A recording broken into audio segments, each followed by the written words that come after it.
watching Primetime Debate. I'm Tamanna Inamdar. Now, how much did 36 Rafale fighter jets cost? That's what the opposition wants the government to disclose, but the government isn't willing to budge, calling the Congress's demand unrealistic.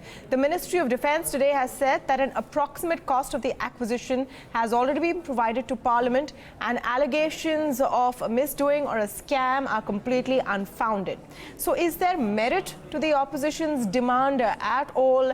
Can these prices actually be disclosed? To speak more on this controversial acquisition, I'm joined by Ajai, Shukla, columnist at Business Standard, someone who has done several deep dives into the entire Rafale deal, as well as defense and diplomacy expert Abhijit Iyer Mitra, who is also senior fellow at the Institute of Peace and Conflict Studies. Welcome to both of you, and thank you for speaking with us today.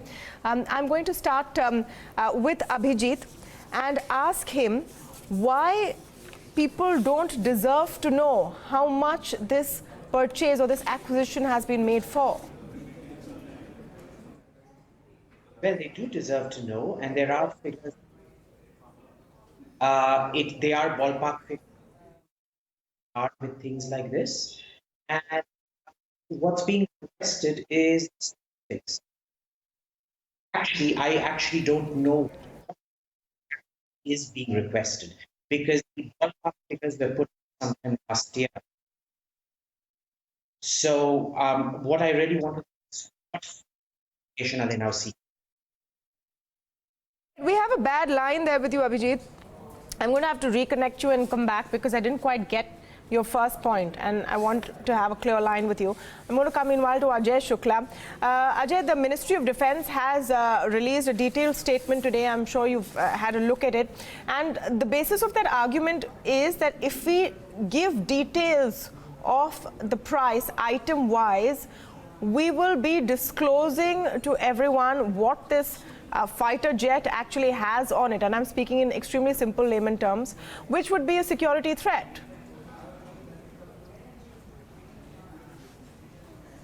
Tamanna, that's completely incorrect. After the deal was signed, this was in about September 2016, when the intergovernment agreement and the contractual details and components were signed. We all reported after a detailed Defense Ministry briefing on what exactly the components of the Rafale deal were. And it came to 3.3 billion euros for the fighters itself, for 36 fighters, 1.7 billion euros for the India-specific enhancements, 1.8 billion euros for spares, and it all added up to 7.8 billion euros. The complete details of which were revealed to us in a off-the-record Defense Ministry briefing, which every journalist reported. So there is really nothing left for the government to do except to actually put its official imprimatur on these figures rather than have it as an off-the-record briefing. One doesn't have to supply the details of each and every head-up display or avionics radar or the various weapon systems that go into the plane. One just has to provide broad block details like spares, so much, maintenance, so much, India-specific enhancements, so much. The government will not be revealing any operational details over there. I don't know why, having provided these details on an off-the-record basis, they are not willing to provide it on the record. What is the reason that the opposition today, led by Rahul Gandhi, is so keen to know this detail? I just want to understand the politics behind it, Ajay. Is it to sort of be able to say that our deal for 126 fighter jets was a much better deal, and per aircraft this is working out costlier? No, Tamanna, my reading on this is different. I don't think it's possible to compare a deal for 126 aircraft, a large component of which involves building in India, with a deal for just 36 aircraft which are sold completely over the counter. You can't compare these. These are apples and oranges. But why? I'll tell you why the Congress, in my estimation, is making an issue out of this.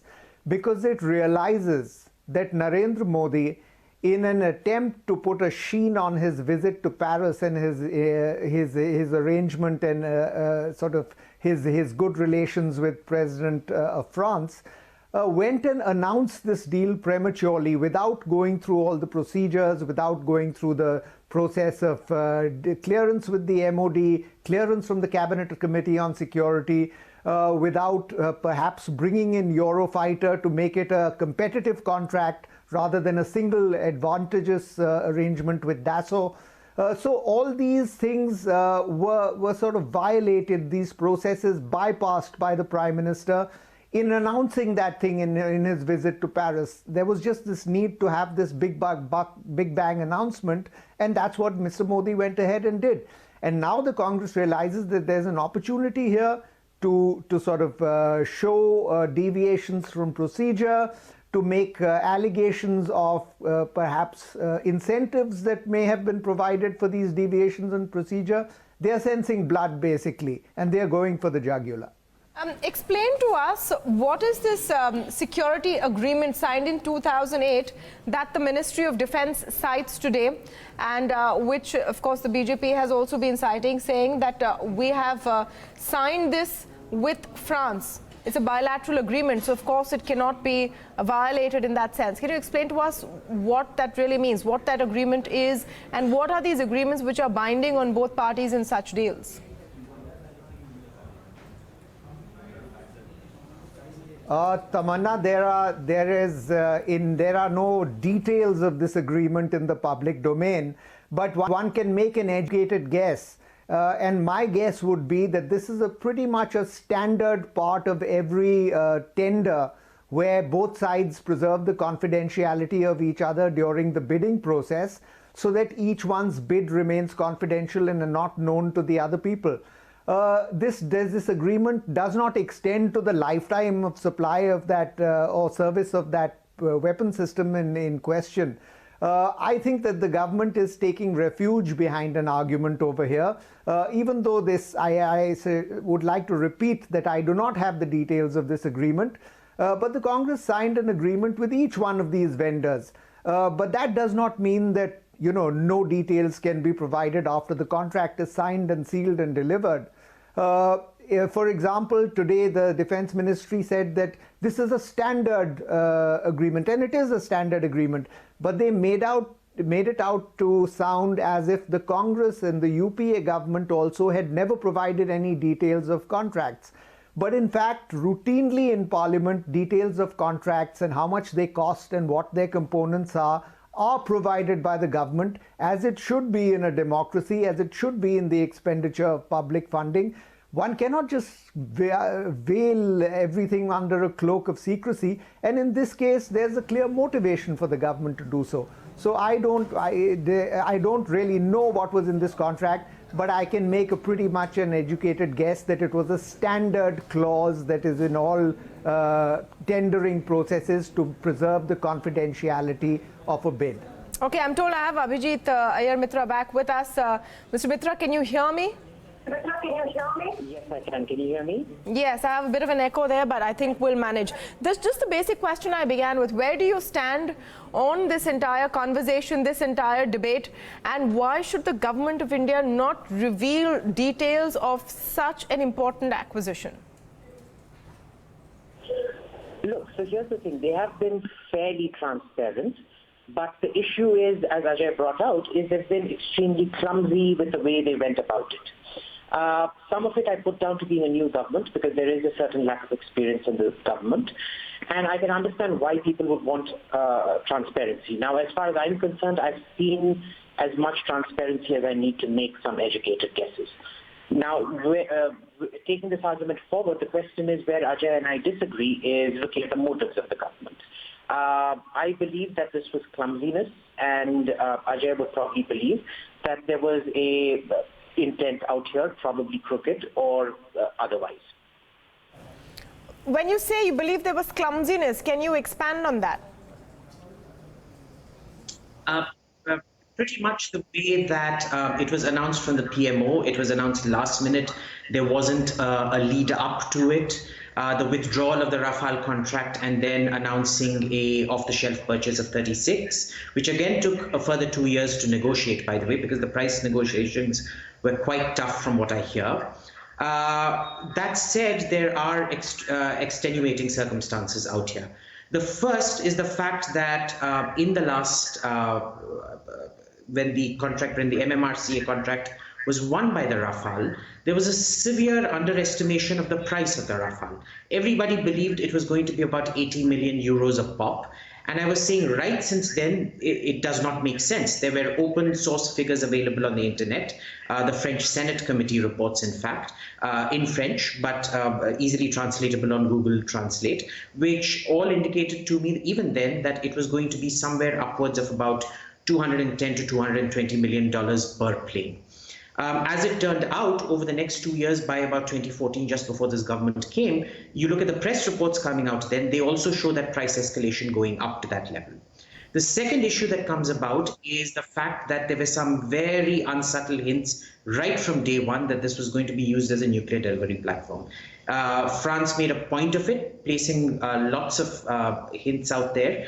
But remember, these have to be hints. They can't be open because very frequently this, at that point of time, would have led to a violation of their commitments under the MTCR and possibly under the NPT.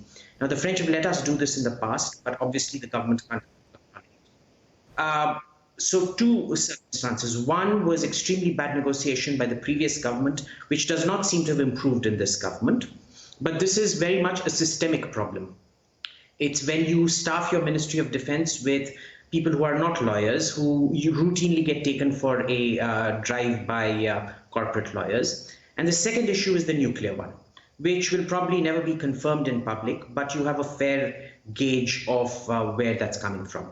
Okay, let me come to the root of this entire controversy right now, Abhijit, and get your take on that. Should the government have to disclose the details of how much this cost? They say they can't because the moment they give an item-wise cost estimate, the enemy presumably would know exactly what we are buying and what it could be used for. And that, on the face of it, prima facie, seems like an argument that could make sense. Well, it is actually a very good argument, and this is why I said in the beginning, the government probably needs to and has in fact last year provided ballpark figures, but they should not be providing the specifics. And the reason they shouldn't be providing the specifics is we know for a fact there are 3 modifications. We guess, it's an intelligent guess, we're not sure, that 3 modifications are happening. One is with the helmet mounted sight, one is with the radar, and one is with the electronics inside. And these 3 things aside, you also have the weapons mix in all of this. You have the spare parts in all of this. And once you make public how many spare engines you got, how many particular long-range cruise missiles you got, how many air-to-air missiles it got, it makes the entire attack prognostications of your enemy a lot easier. You absolutely do not want to be doing that. Now, let's contrast this with something else, say America, right? America will routinely make public what it acquires and things like that. But remember, America is such a huge country. They are always going to have a massive, massive numerical superiority over anybody they overtake. We don't have that luxury. So at some point, secrecy, I do agree, more transparency, the better, but we don't live in an ideal world. And obviously, these rules can't be followed to the T. Desirable, but probably not wise in this case. Ajay, would you agree with that point? Let me just get a quick response from Ajay on that. Would you agree with that point, Ajay? Well, at the level of broad principle, if I as a journalist went along with the idea of keeping everything cloaked in secrecy on the grounds of national security, I should deserve to be sacked. I don't believe in keeping everything secret. I believe that the more scrutiny, the more evaluation by the public, the more sort of light that there is on defense expenditure, the better. And we really need more sort of public scrutiny of our defense expenditure because it is in a complete mess. And the reason why it's in a mess is because there's this cloak of secrecy. Secondly, I would completely agree with Abhijit that you don't need to provide the specifics, but nobody's asking for the specifics. They're asking for a broadband breakdown of costs. For example, spare parts, 1.8 million euros or billion euros. India-specific enhancements, 1.7 billion euros. All of these figures have been provided to us already by the MOD in off-the-record briefings. There is no reason at all and no loss of compromise of security in making these figures available on a public basis or a public acknowledgement by the government. So firstly, you don't need to compromise security, and secondly, you do need greater scrutiny on defense. That's the only way to make sure our defense gets bang for the buck. All right, I just want to bring up a couple of points that the Congress has raised on this particular deal and actually get to expert opinions on it. That was the idea. So they've also asked that why was the Eurofighter Typhoon not considered? And they refer to a letter where the Eurofighter Typhoon offered to reduce prices by 20%. Do you have a take on that, Ajay, and then Abhijit? I'll start with Ajay. Yes, I think that, that letter is immaterial. That letter is only the smoking gun. At the time when that letter was written, Dassault Aviation had been nominated the L1 bidder. At that stage, the government, according to the defense procurement procedure, could not have taken cognizance of the letter, could not have reintroduced Eurofighter into the bidding. It would have been a violation of its own procedure. So in that sense, the government was right in not doing so at that time and disregarding that letter. However, at the stage where the government said we will not go ahead with this procurement of 126 aircraft, instead we'll just buy 36 aircraft, you have abandoned the old process. You've gone into an entirely new procurement. Now you cannot make Rafale and the Dassault the nominated L1 in a different procurement altogether. At that stage, the government did have the opportunity to introduce Eurofighter. It did not just have the opportunity, it had the duty to introduce Eurofighter as a competitive bidder, which would have made it into a competitive bid where when you have a competitive bid, 2 bidders or 3 bidders, you can drive down prices by playing one off against the other. Why the government missed out on this opportunity will remain a mystery to me. But again, I come back to my theory, and this is one of the things that supports my theory. Mr. Modi was in a hurry to conclude the contract because he wanted his Paris visit to be a success. Abhijit, your comment on the Eurofighter Typhoon argument, and I just want to add to that from what Ajai Shukla is saying. In a country where defense procurements are bogged down with so much process, there is a constant commentary about how our defense forces, our armed forces are not getting what they need because of red tape, sometimes corruption. At that point, I remember a lot of people hailing Prime Minister Modi for making a quick decision that was needed at that point. Right. So just to give you some background, I was opposed to the Rafale from day one, just because of my own assessment of that aircraft. But now let me come back to what Ajay said. I mostly agree with him. The differences here are that very frequently the DPP is observed in the breach. I'm yet to see a contract that has gone out that has followed the DPP to the T. Second, at any given point of time, you're looking at why, when somebody is automatically offering a 20% less, 20% discount, would you reject it? This is the exact same bureaucratic red tape saying process, process, process that you then miss significant discount opportunities for. So you accept the 20% reduction. But even then, if it had been rejected, it isn't a problem. The Swiss did this in the Swiss competition, which then got scrapped, the Gripen one, the Swedish Gripen one. And then the French reduced the price by a full 40% on the Rafale. And they said, well, you know what, guys, sorry. So there's no right or wrong here. Did what the UPA do was right? Yes and no. Did what the NDA do, was it right? Yes and no. There's no clear answer on this. But the one thing that is very clear out here is the nuclear component. Remember, the Eurofighter is a multi-nation fighter. It is Britain, it is Italy, and it is Germany. And specifically with Italy, you remember Italy was the country that vetoed our MTCR entrance at that point, and Germany doesn't take a very nice view of us modifying their equipment for nuclear delivery. And the very fact that this announcement came from the PMO and not from then Defense Minister Manohar Parrikar, for me, has always indicated that this was intended for a nuclear.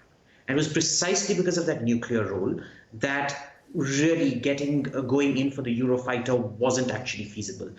In an ideal world, should it have been played off against the Rafale? Yes. But given what we kind of know, again, intelligent guesses, definitely not facts, I don't think so. All right. I want to also ask you about the entire question of the offset contract. That's one of the questions the Congress is also bringing up time and again. Explain to us what's behind it and why it's important, Abhijit. So the offsets, look, I never liked this term offsets, and primarily because the word offset itself is something that you give to a Saudi and Qatari princess as, bakshish kind of thing for brokering the thing. The term to be used is industrial participation. And it isn't actually very clear on what that particular industrial participation is going. Now, the prerogative for choosing the domestic partner was entirely Dassault's, because they have to get along with them, they have to work with them, and we all know HAL is a nightmare to work with. You do not want to go anywhere within a 20-kilometer radius of HAL. So they've chosen Reliance. Do I like it? No. Is it their prerogative? Yes. Ultimately, you can't tell a manufacturer who he or she should or should not work with. They've gone for this thing, and let's see. I've seen wonderful transfer of technology arrangements, work share arrangements, offset arrangements for local in-house production.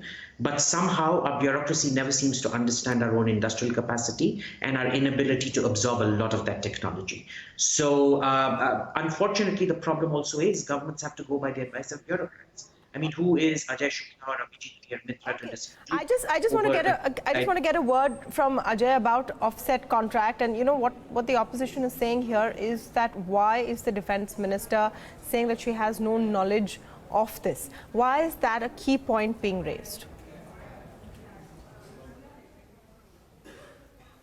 Tamanna, on the offsets and what the Defense Ministry would like to be included in the offsets, the Defense Ministry definitely has a say.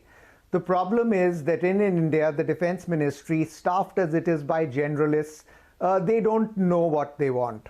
They are not in a position to lay down the line for the foreign vendor and say, this is what you will provide us in offsets, like it or lump it. Because this is what we need as a country, as an industry, as an ecosystem for aerospace manufacture.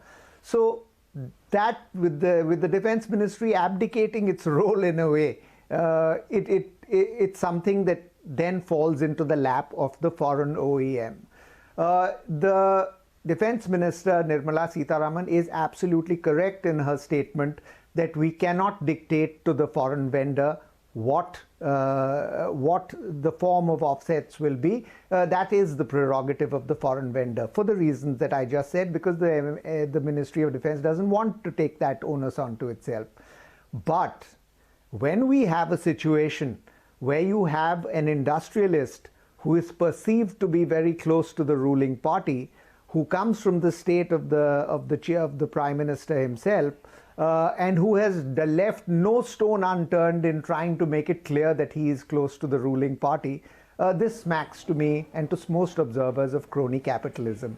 Okay. It is no accident that you have Anil Ambani as one offset partner in the Rafale contract, and you have Saab in the single-engine fighter tying up with the Adani Group, which is also perceived to be close. Now, these are all perceptions, these are all allegations. Yes, but they are. I think perceptions count for a lot for a government that is trying to go in for clean and transparent procurement. Okay. That's all the time I have, but Ajai, Shukla and Abhijit, Iyer, Mitra, thank you so much for a nuanced view on all the questions being raised around the entire deal and also a clear explainer of what all of this mess is about. Thank you so much for joining us, and I hope our viewers also enjoyed that conversation. Do send in your feedback, and you can always find us on BloombergQuint.com. Thanks for watching.